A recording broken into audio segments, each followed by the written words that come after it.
Hello, dear students. Welcome you all in भांडे Sir's Academy.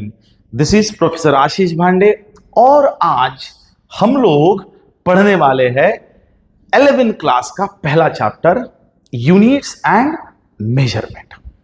Dear student, ये units and measurement जो chapter है, इसका महत्व, इसका इंपॉर्टेंस जो है वो सिर्फ 4 या 7 मार्क्स तक सीमित नहीं है।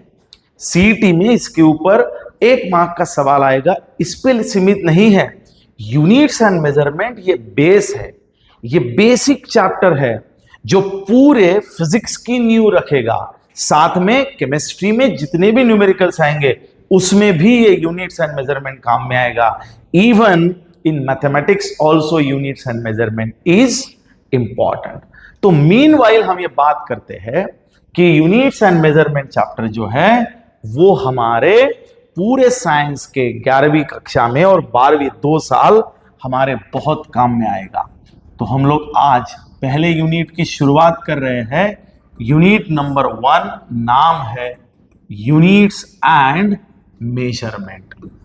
अब बढ़िया बात करते हैं। सबसे पहले कोई भी चीज को समझने के लिए उसकी जरूरत क्या, हमें ये चैप्टर क्यों पढ़ना है, ये समझना काफी अहम है। और उसको समझने के लिए हम लोग उसकी पहले जरूरत समझते हैं। देखो बेटा, हमारे डेली ट्रांजैक्शन में यूनिट्स का बहुत इंपॉर्टेंस है। आपको मैं उदाहरणों के साथ समझाता हूं। मान लीजिए बच्चों, हमें यदि लेन देन करनी है, यानी कहीं पे कुछ देना है, कहीं से कुछ लेना है, तो हमको इन टर्म्स ऑफ यूनिट्स वो लेना पड़ेगा। उदाहरण समझ लीजिए, मान लीजिए हम लोग किराना दुकान में गए। दुकान में हम गए तो हमको शक्कर खरीदनी है, तो हमको यूनिट्स में मांगने पड़ेगी कि भैया हमको 1 kg शक्कर चाहिए। मान लीजिए यदि हमारे पास किलोग्राम, मास का यूनिट जो केजी है वो नहीं है, तो आप शक्कर को खरीदोगे कैसे? भैया इतनी इतनी शक्कर दो, भैया इतनी इतनी शक्कर दो। इससे यूनिफॉर्मेलिटी नहीं आएगी, रेट डिस्क्राइब नहीं होगा। इसलिए मास को गिनना है तो यूनिट्स होना जरूरी है, जैसे किलोग्राम होना जरूरी है। दूसरा, मुझे वायर खरीदना है या मुझे रस्सी खरीदनी है। रस्सी या वायर यदि मुझे खरीदना है तो मुझे लेंथ का यूनिट पता चाहिए। नहीं तो मैं उसको बोलूंगा भैया इतना वायर दो, इतना वायर दो। वायर देगा कैसे वो? रस्सी देगा कैसे? तो आपको लेंथ, भैया 10 फीट दीजिए या 1 मीटर दीजिए या 10 मीटर दीजिए, यानी metre is unit of length, ये होना जरूरी है। और एक हमारे डे टू डे लाइफ का उदाहरण हम समझते हैं।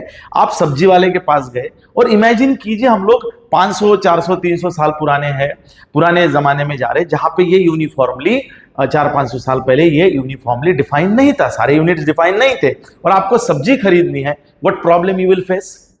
आप प्रॉब्लम ये फेस करोगे कि भैया आलू खरीदना है, तो आलू आप कैसे खरीदोगे? आपको नंबर्स में खरीदना पड़ेगा। तो आप वो बोलेगा 100 रुपए के 10 आलू, तो आप क्या करोगे? बड़े बड़े आलू उठा लेगा। आपके बाद अब आपने 100 रुपए देकर के 10 बड़े आलू उठा लिए। आपके बाद में दूसरा कोई इंसान आया, उसने भी 100 रुपए दे, लेकिन बड़े आलू तो आपने ले लिए थे, उसको छोटे मिले। यानी आपने भी 100 रुपए दिए, उसने भी 100 रुपए दिए, लेकिन दोनों को समान क्वांटिटी में आलू मिले नहीं। यानी ये जो नंबर वाला सिस्टम है वो यूनिफॉर्म नहीं है, यानी समान अमाउंट में समान चीजें नहीं मिलने वाली है। So that's why we have thought that कि आपको इसके लिए एक यूनिट की जरूरत होगी। आपको और कुछ खरीदना है तो उसके लिए भी आपको ट्रांजैक्शन करनी है, उसके लिए भी गिनने की जरूरत है। तो जब शुरुआत हुई तो सबसे पहले जो निर्माण हुआ उसका नाम था सिस्टम ऑफ यूनिट्स। तो सबसे पहले हम लोग आज पढ़ने वाले हैं बच्चों सिस्टम ऑफ यूनिट्स। क्या हुआ कि जब हमने इसको समझने की बात की तो सबसे पहले सिस्टम ऑफ यूनिट्स को हमने डिफाइन किया।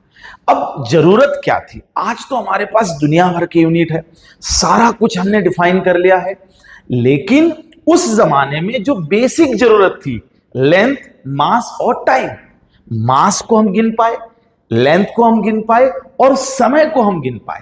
इन तीनों को यदि हम गिनने में सक्षम है तो हमारा बहुत सारा काम हो जाता था। इसलिए हमने क्या किया, तो 3 को ही पहले टारगेट किया, बाद में फंडामेंटल यूनिट्स आए, वो हम पढ़ेंगे। तो सबसे पहली सिस्टम जो अस्तित्व में आई वो थी CGS। C stand for centimetre, G stand for gram and S stand for second. तो ये पहली सिस्टम थी जो CGS थी। इसमें C क्या स्टैंड कर रहा है बच्चों? सेंटीमीटर, G ग्राम और S सेकेंड। यानी सेंटीमीटर जो है वो किसका यूनिट है बेटा? लेंथ का।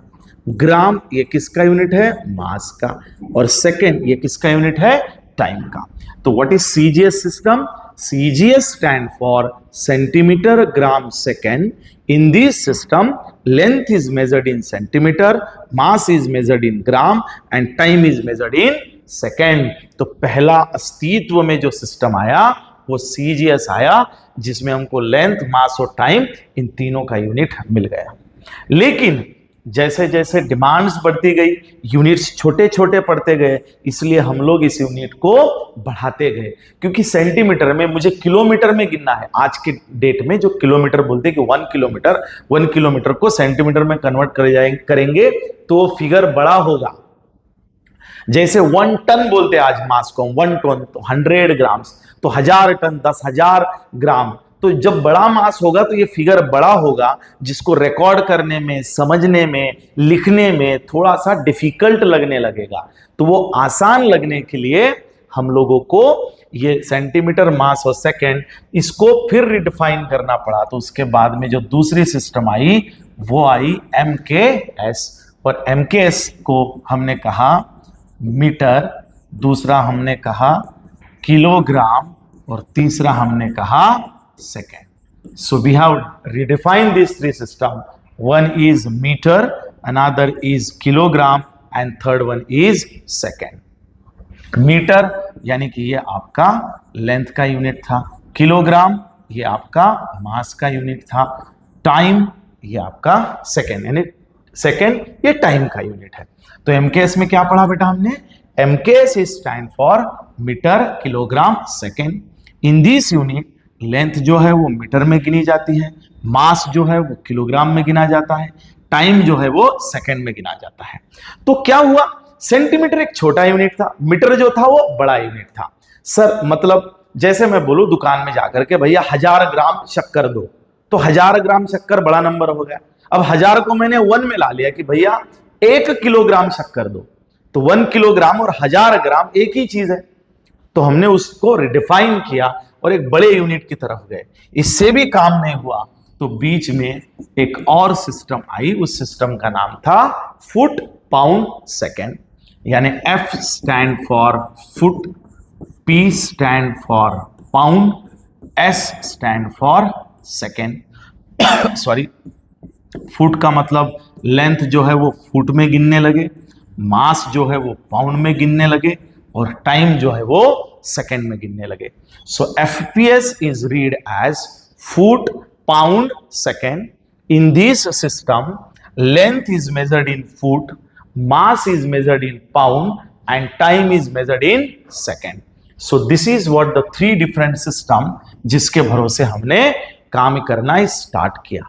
लेकिन हमको ऐसा लगा कि भैया ये तो हमने जिसने भी डिफाइन किया था उसने अपनी अपनी ये मेजरमेंट के जो कलाकार लोग थे, जो बड़े लोग थे, उन्होंने ये सिस्टम को डिफाइन कर दिया। लेकिन ये सिस्टम जो थी ये पूर्ण नहीं थी, ये संपूर्ण नहीं थी। तो संपूर्ण सिस्टम यानी जो पूरी दुनिया में सबने एक सिस्टम इस्तेमाल करनी चाहिए। जैसे मैं बोल रहा हूं कि आपको 1 केजी शुगर खरीदनी है, चाहे वो आप इंडिया में, आप भारत में खरीदो, आप ऑस्ट्रेलिया में खरीदो, आप US में खरीदो, आपको क्वांटिटी कहीं पे भी वर्ल्ड में जाओ क्वांटिटी सेम मिलेगी। रेट करेंसी के हिसाब से चेंज हो सकता है लेकिन क्वांटिटी सेम रहेगी। इसलिए एक और सिस्टम का यहां पे जन्म हुआ और उसका नाम था सिस्टम ऑफ इंटरनेशनल। क्या नाम था बच्चों? System of international, that is called as universal system. और इस सिस्टम को पूरी दुनिया ने माना, इस सिस्टम को पूरी दुनिया ने माना और इसको बोला है सिस्टम ऑफ इंटरनेशनल। तो चलिए, ये हो गई हमारी सिस्टम ऑफ यूनिट्स। तो एक बार रिकैप ले लेते हैं बच्चों। CGS का मतलब क्या होता है बेटा? Centimetre gram second. In this unit length is measured in centimetre, mass is measured in gram and time is measured in second. दूसरा जो आया उसको बोलते हैं MKS, that is metre kilogram second. In this system length is measured in metre, mass is measured in kilogram and time is measured in second. और तीसरा जो है वो है FPS। In this system, length is measured in foot, mass is measured in pound, and time is measured in second. और last वाला जो है वो है सिस्टम ऑफ इंटरनेशनल, जिसको पूरी दुनिया ने लोहा माना और पूरी दुनिया ने ये सोचा कि ये सिस्टम जो है पूरे वर्ल्ड में एक्सचेंज और इंटरचेंज के लिए इस्तेमाल किया जाएगा। और यहां से आगे अब एक नया टॉपिक आता है कि हमारे पास पूरी जो फिजिकल क्वांटिटी हमारे इर्द गिर्द है, वहां पे दो फिजिकल क्वांटिटी इर्द गिर्द है। और सबसे पहली क्वांटिटी जो है उस क्वांटिटी को हम लोग बोलते हैं फंडामेंटल क्वांटिटी।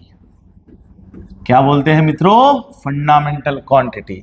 और दूसरी क्वांटिटी जो है वो है डिराइव्ड क्वांटिटी। बिल्कुल एकदम सिंपल भाषा में उदाहरणों के साथ मैं आपके सामने इसको रखता हूं। देखिए, थोड़ा सा मैंने गड़बड़ कर दी। मैं उन सभी बच्चों के लिए ये फिर से एक बार ला रहा हूं बेटा। सिस्टम ऑफ यूनिट मैं बाजू में हो रहा हूं, प्लीज टेक अ स्क्रीनशॉट। खटैक। ओके, स्क्रीनशॉट लिया होगा तो आपको खुद की नोट्स बनानी है और उस नोट से आगे की तरफ बढ़ना है। सबसे पहला इंपॉर्टेंट है फंडामेंटल क्वांटिटी और दूसरा जो है वो है डिराइव्ड क्वांटिटी। पहले मैं डेफिनेशन समझा देता हूं। What is fundamental quantity? ऐसी फिजिकल क्वांटिटी जिसको मेजर करने के लिए दूसरे फिजिकल क्वांटिटी पे निर्भर है, डिपेंडेंट है, उसको बोलते हैं फंडामेंटल क्वांटिटी। जो निर्भर नहीं है उसको बोलते हैं फंडामेंटल, और जो निर्भर है यानी अपने मेजरमेंट के लिए जो दूसरे पे निर्भर है उसको बोलते हैं डिराइव्ड क्वांटिटी। डेफिनेशन नहीं समझ में आएगी, फिर से एक बार बताता हूं। Fundamental, a physical quantity which depends on the other physical which does not depends on the other physical quantity for their measurement is called as fundamental. A physical quantity which depends on the other physical quantity is called as derived quantity. यानी एक line में मैं इसको लिखूं तो मैं लिखूंगा depend, और यहां लिखूं एक लाइन में तो इंडिपेंड। ध्यान में रखने के लिए सिंपल रहेगा, डिपेंड रहेगा और इंडिपेंडेंट रहेगा। मतलब क्या? एक उदाहरण समझाता हूं मेरे अजीज दोस्तों। पहला उदाहरण है वेलोसिटी, और वेलोसिटी का फॉर्मूला है displacement upon time. What is the formula of velocity? Displacement upon time. अब आप मुझे बताओ, क्या मैं वेलोसिटी को डायरेक्ट गिन सकता हूं बेटा? नहीं। मुझे वेलोसिटी गिनने के लिए पहले क्या गिनना होगा? डिस्प्लेसमेंट। बाद में क्या गिनना होगा? टाइम। फिर क्या मिलेगा? दोनों का रेशियो, और उससे क्या मिलेगी मुझे? वेलोसिटी। मतलब मुझे वेलोसिटी डायरेक्ट मिली है क्या? नहीं। उसके लिए मुझे पहले क्या गिनना पड़ा? डिस्प्लेसमेंट। बाद में क्या गिनना पड़ा? टाइम। और दोनों का रेशियो लेकर के मुझे कौन मिला? वेलोसिटी। यानी वेलोसिटी मुझे डायरेक्ट मिल रहा है क्या? नहीं। वो किसके ऊपर डिपेंड है? डिस्प्लेसमेंट और टाइम के ऊपर। यानी ये इसके ऊपर डिपेंडेंट हुआ। सर नहीं समझ में आया, कोई बात नहीं। What is acceleration dear student? Velocity upon time. तो क्या मैं डायरेक्ट एक्सेलरेशन गिन सकता हूं? नहीं।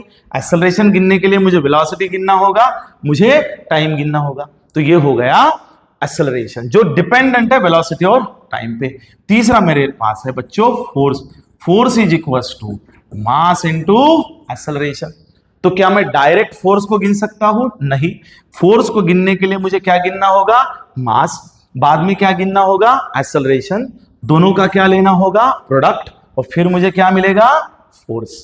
यानी ये तीनों क्वांटिटी जो मैंने देखी वो किसी और के ऊपर डिपेंडेंट है, इसीलिए इसको डिराइव्ड क्वांटिटी कहा गया। Now what is fundamental? बहुत सिंपल है। मान लीजिए मैं लेंथ को गिनना चाहता हूं। देखिए, ये हाथ है मेरा और ये हाथ है, मैं इन दोनों हाथ के बीच का लेंथ गिनना चाहता हूं। तो आप बोले क्या मैं डायरेक्ट गिन सकता हूं? डायरेक्टली टेप डालो, आपको लेंथ मिल जाएगा। तो लेंथ गिनने के लिए आपको किसी और के ऊपर डिपेंडेंट नहीं रहना है। तो लेंथ क्या होगी आपकी? फंडामेंटल। आपको समय यानी कि टाइम गिनना है, डायरेक्ट टाइम गिन सकते हैं। आपको मास गिनना है, आप डायरेक्ट मास गिन सकते हैं। So dear student, remember that these are the fundamental quantity, क्योंकि ये किसी के ऊपर निर्भर नहीं है और ये दूसरों के ऊपर निर्भर है। क्लियर? चलिए, अब जिसको ये समझ में नहीं आया, मैं डेफिनेशन बता रहा हूं। What is fundamental of physical quantity which does not depends on other physical quantity for their measurement called as fundamental. A physical quantity which depends on the other physical quantity for their measurement is called as derived quantity. Clear? यानी कि independent, this is dependent। फिर भी समझ में नहीं आता है तो एक बिल्कुल हल्का सा उदाहरण दे रहा हूं। देखिए बेटा, यहाँ पे ये चेयर है, उठा के बोल दिया। अब ये छोटी सी चेयर है, मैंने खुद को कमांड दिया कि मुझे ये चेयर यहां से उठानी है और मुझे ये चेयर यहां पे रखनी है।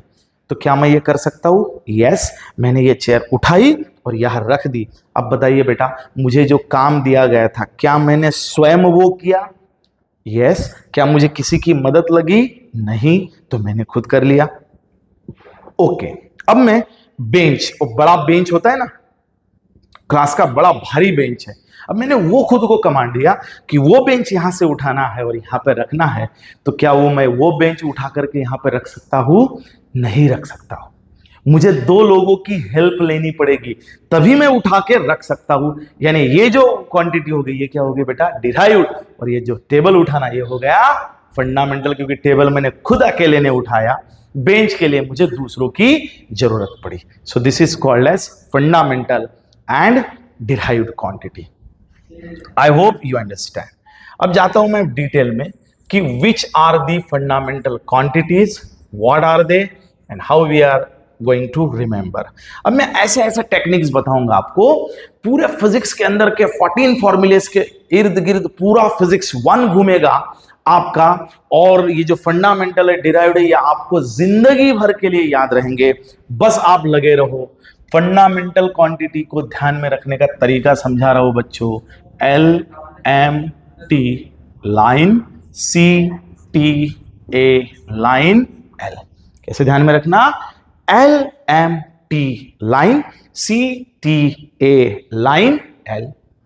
L का मतलब होगा, L माने लेंथ, M माने मास, T माने टाइम, C माने करंट, T माने टेम्परेचर, A माने अमाउंट ऑफ सब्सटेंस और L माने ल्यूमिनेंस इंटेंसिटी।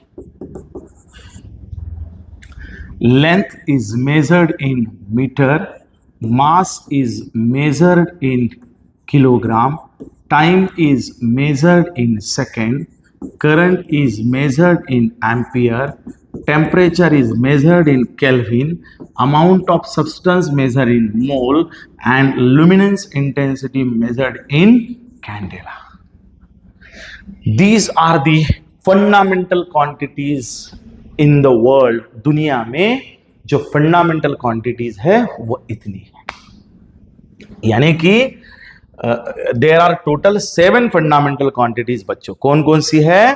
पहली है लेंथ, दूसरी है मास, तीसरी है कौन सी? टाइम, चौथी है करंट, पांचवी है टेम्परेचर, अमाउंट ऑफ सब्सटेंस और luminance intensity. So this is simply called as the fundamental quantity. चलिए, क्या कहा मैं, कैसे ध्यान में रखोगे? LMT line, CTA line, L। ये रिदम याद रखना, LMT line, CTA line, L। L माने length, mass, time, current, temperature, amount of substance and luminance intensity. इसकी length measured in metre, mass measured in kilogram, time measured in second, current measured in ampere, temperature measured in kelvin, amount of substance mole, और यह है candela. अब यहां पे और एक term मैं आपको बता रहा हूं, उस टर्म का नाम है, इसको थोड़ा सा मैं भगा रहा हूं यहां से, इसकी कोई जरूरत नहीं अभी, इसको भगा रहा हूं मेरे अजीज दोस्तों। ये देखिए, एक नई टर्म इंट्रोड्यूस कर रहा हूं, इसका नाम है फंडामेंटल यूनिट्स। क्या नाम है बच्चों इसका? Fundamental units. Now what is fundamental unit? A unit which is used to measure the fundamental quantity। A unit which is used to measure the fundamental quantities are called as fundamental units. यानी जो fundamental quantity को गिनने में काम में आते हैं उसको फंडामेंटल यूनिट्स बोलते हैं। बराबर है। अब मोटा मोटा बताओ मुझे कि हमारे पास टोटल फंडामेंटल क्वांटिटी कितनी है बेटा? 7। कौन सी है? LMT line, CTA line, L। और फंडामेंटल यूनिट कितनी है? वो भी 7 ही है। फंडामेंटल यूनिट मतलब क्या? जो यूनिट सिर्फ फंडामेंटल क्वांटिटी को गिनने में काम में आते हैं उसको फंडामेंटल यूनिट्स कहते हैं। Now what is derived quantity? बता दिया आपको। What is derived quantity? Of physical quantity which depends on the other physical quantity for their measurement is called as derived quantity। और 7 फंडामेंटल क्वांटिटी को छोड़ करके दुनिया की कोई भी क्वांटिटी को आप लीजिए तो उसको हम लोग ये कहेंगे कि वो हो गई डिराइव्ड क्वांटिटी। अब how many fundamental units are there? There are total 7 fundamental units. कितने होते हैं बच्चों? 7 फंडामेंटल यूनिट्स। अब आपको और 2 चीजें बढ़िया पढ़ा रहा हूं। पहली चीज है, 2 है सप्लीमेंट्री यूनिट्स। आज का हमारा टॉपिक है सप्लीमेंट्री यूनिट्स। अभी अभी बात हुई है बेटा कि हमारे पास टोटल 7 फंडामेंटल यूनिट्स है और 7 छोड़ करके 2 सप्लीमेंट्री यूनिट्स है। सप्लीमेंट्री यूनिट्स में सबसे पहला यूनिट आता है plane angle. What is plane angle? बहुत सिंपल है। मान लीजिए हम लोग यहां से जा रहे हैं और यहां से यहां तक मूव हुए, मतलब हमने A से B तक के मूवमेंट की, ऐसे ऐसे ऐसे ऐसे ऐसे ऐसे गोल सर्कल मान लो इसको क्या मानते हैं बेटा हम लोग? सर्कल। तो यहां से ऐसे ऐसे ऐसे ऐसे ऐसे ऐसे ऐसे हम लोग घूम रहे हैं। जब भी एंगल की बात होगी तो एंगुलर वेलोसिटी होगी, वो एक एक्सिस के अराउंड घूमेगा। जब मैं एक स्ट्रेट लाइन में घूम रहा हूं तो वो लीनियर बात होती है। तो मुझे एंगल गिनना है तो प्लेन एंगल सिंपल देखिए, A से कहा जा रहा है बेटा B, तो ये इतना छोटा सा एंगल बना रहा है। ये टोटल जो एंगल होता है मित्रों वो होता है थीटा। टोटल एंगल क्या होता है बेटा? थीटा। तो इसका मैंने छोटा सा पार्ट लिया तो मैं कहूंगा डी थीटा। पूरे फिजिक्स के अंदर जब भी मैं डी से संबोधित करूंगा तो डी का मतलब होगा डिफरेंशियल पार्ट। डिफरेंशियल पार्ट का मतलब होगा small part of the total theta. That is what we have been taken, the small part of theta. Now the total is theta. अब आप बताइए टोटल जो डिस्टेंस होता है वो कितना चला है? S होता है। And this is called as circumference of circle is total S। तो इसका छोटा हिस्सा कितना होगा बेटा? ds। और यदि इसको हम लोग सर्कल माने तो मुझे बताइए, सर्कल माने इस लोगों को तो इतने को, तो ये कौन हो गया मेरे लिए? Radius of circle. अब मुझे बताओ बेटा, अपना ऑब्जेक्ट पहले कहाँ था? A पे। कहाँ गया बेटा? B पे। कितना डिस्टेंस चला? ds। So your object was at the point A, then it moves to the B, it has traveled a distance ds। कितना डिस्टेंस ट्रेवल किया बच्चों इसने? ds amount of distance has been traveled from point A to point B। Now let us understand what is plane angle। plane angle क्या है आप मुझे बताइए। what is this? what is this? तो मैं प्लेन एंगल को define करूं मित्रों तो मैं प्लेन एंगल को ऐसे लिखूंगा बेटा, देखिए प्लेन एंगल बोले तो ये ds अपॉन r। ds बोले तो length of arc of circle upon radius of circle. क्या बात है। सो it is denoted bye d theta. Length of arc हो गया ds और रेडियस हो गया r। तो देखो बेटा A से B जब जा रहा हूं तो मैं ds इतना डिस्टेंस चल रहा हूं टोटल में से, और रेडियस कितना है? r। So it is defined as length of arc of circle to the radius of circle. दूसरा पॉइंट मैं लिखूंगा it is denoted by d theta. किससे डिनोट करते हैं बेटा? डी थीटा से। तीसरा वाला इट इज गिवन बाय, पता है मुझे क्या है? D theta is equals to ds upon r। और चौथा वाला इट्स यूनिट इज रेडियन। क्या यूनिट है बेटा? रेडियन, और ये हो गया पूरा का पूरा प्लेन एंगल के बारे में। Arc of circle to the radius, ज्यादा दिमाग मत लगाओ, arc of circle to the radius is called as plane angle. Arc of circle to the radius is called as plane angle, and this is what denoted by d theta, this is given as ds by r, and this is what your radian। ये 4 point है, मैं बाजू हटता हूं, फटाक से आप इसका स्क्रीनशॉट लीजिए। टिक। जो भी बच्चे इस वीडियो को देख रहे हैं, काइंडली प्लीज साथ में अपना नोट्स बनाइए, मजा आएगा। खुद के नोट्स का अलग मजा आता है, अपनी नोट्स तो मैं प्रोवाइड कर दूंगा, बट खुद की बनाएंगे तो बहुत मजा आएगा। इसके बाद में हम लोग मूव करते हैं नेक्स्ट इसका part, that is called as solid angle. Solid angle, अब जैसे मैंने कहा था यहां से शुरुआत हुई है, हम पॉइंट ए पे थे, हम गए हैं पॉइंट बी पे, बड़ा सिंपल।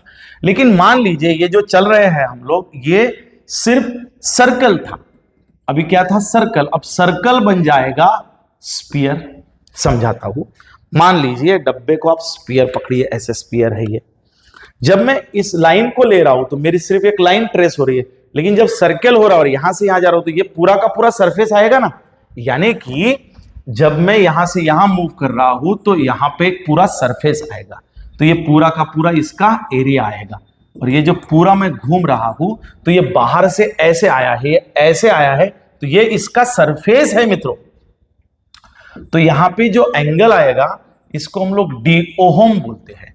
यानी मैं आपको बोलूं सॉलिड एंगल को कैसे डिफाइन करते हैं, it is the ratio of portion of area of sphere to the square of radius of sphere, to the square of radius of sphere.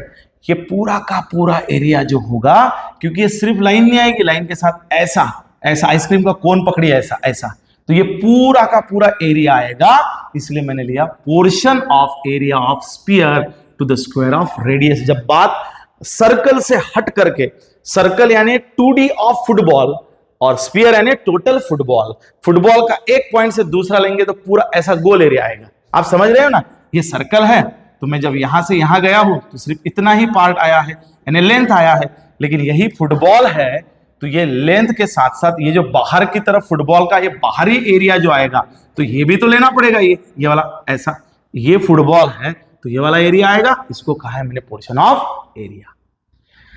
देखिए बेटा, मैं इसलिए ये पढ़ा रहा हूं और इतना डिटेल जा रहा हूं क्योंकि मुझे पता है सिर्फ डेफिनेशन लिख के नंबर स्कोर नहीं होने वाला है, आपको 100% समझना होगा, तभी आप जाकर के सीईटी जेईई नीट को टारगेट कर पाओगे। अब solid angle is denoted by D home, it is given by DA upon R square. So this is what D home it is given by, and its unit होता है इसका stay radian, and this is what your 2 supplementary units, एक plane angle और दूसरा solid angle. यहां पे आपका एक बेसिक टॉपिक खत्म होता है। I hope you enjoyed the class. भांडेसर्स academy is one of the best academy in Vidarbha, and हमारे 11 के बैचेस शुरू है, उसमें एडमिशन्स भी शुरू है। हम लोग ऑफलाइन पढ़ाते हैं और जो बच्चे हमें यहाँ आके नहीं पढ़ सकते उनके लिए हम लोग ऑनलाइन भी अवेलेबल है। अभी भी एडमिशन शुरू है, आप नीचे दिए गए कॉन्टैक्ट पे नंबर पे कांटेक्ट कर सकते हैं और हमसे मिल सकते हैं। आपके लिए आपने ये वीडियो देखा और ये सीरीज आपकी कंटिन्यू रहेगी। Thank you very much.